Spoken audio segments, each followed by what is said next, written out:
Today's video is going to be a very small guest bathroom, just small bathroom in general, vanity. So the vanity itself is going to be about 36 inches wide, about 24 inches deep.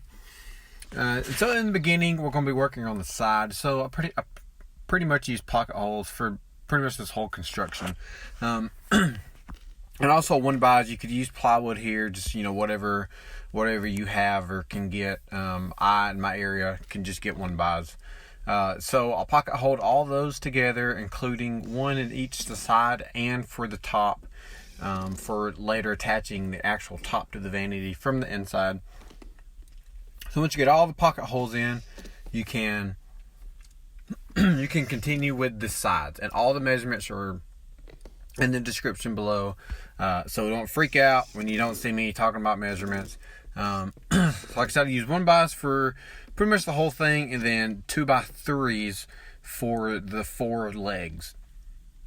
So here you want to make sure that the side that you just put together is on the inside of the vanity, so that all the drawers, or if you wanted to add a drawer, it would line up, or the cabinets. Just makes everything easier in the end. But so I left it approximately about 3 inches off the ground. Used pocket holes to attach the middle pieces to the back. Flipped it over, done the same thing. Then you end up with 2 of these pieces in the end. As you can see, like I said, so it's inside. Once you get all those pocket holed in, then you can carry on to the widths of them. So once you have that done, so this is me showing you how I constructed the face. Just pocket holes, like I said, all the measurements are below. This is where the doors will be opening to. So I attached those with pocket holes just to the top,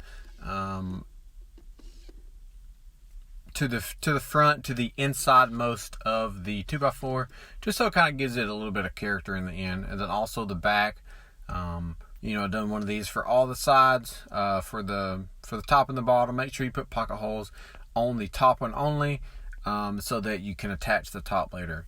And while I have a second, please, if you have not already, like and subscribe to the channel. It greatly helps me out, for all future content.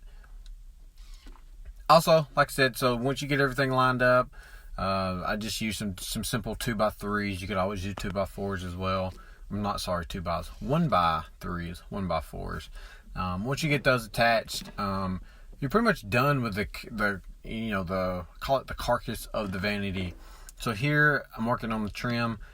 You guessed it, more pocket holes. Took my measurements of how I wanted the trim. This is on each side. Figured out what I needed, clamped those in, used like 1.25 inch torx head screw, attach those to attach the trim.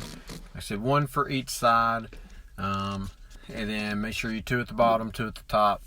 You could probably get away with 3,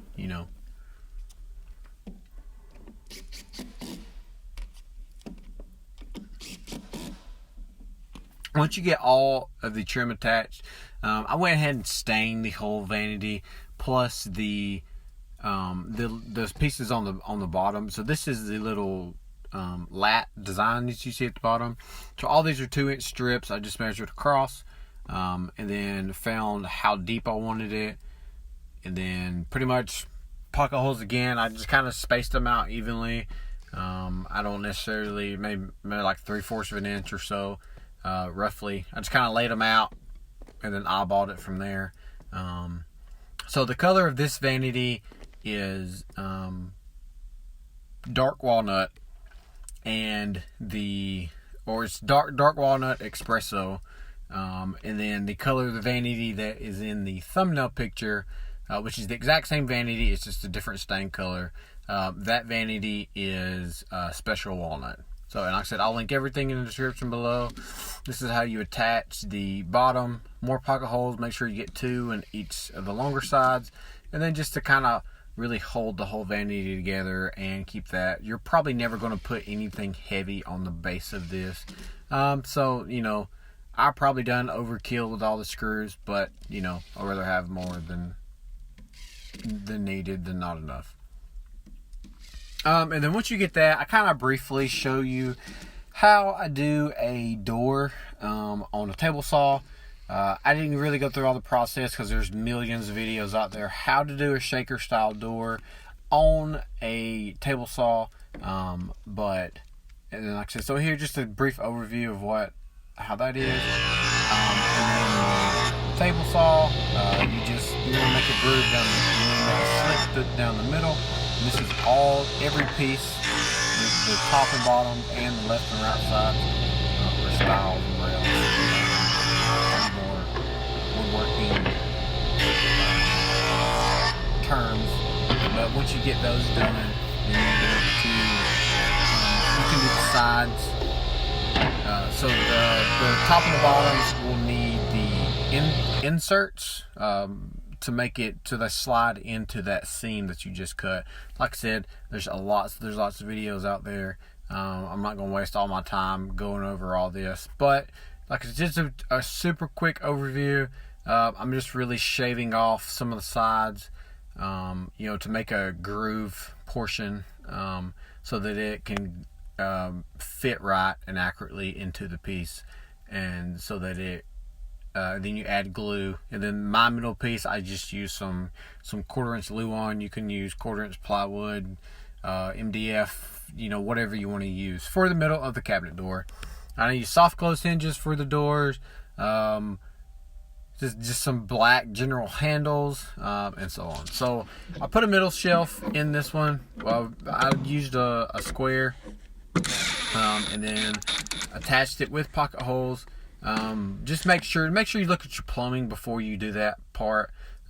Sometimes in the older homes the plumbing might be a little lower, so just make sure you give that an eyeball look, and so on. And then so this is me using pocket holes to attach the top from the inside so that you don't have any screw holes through the front. So hope you enjoyed.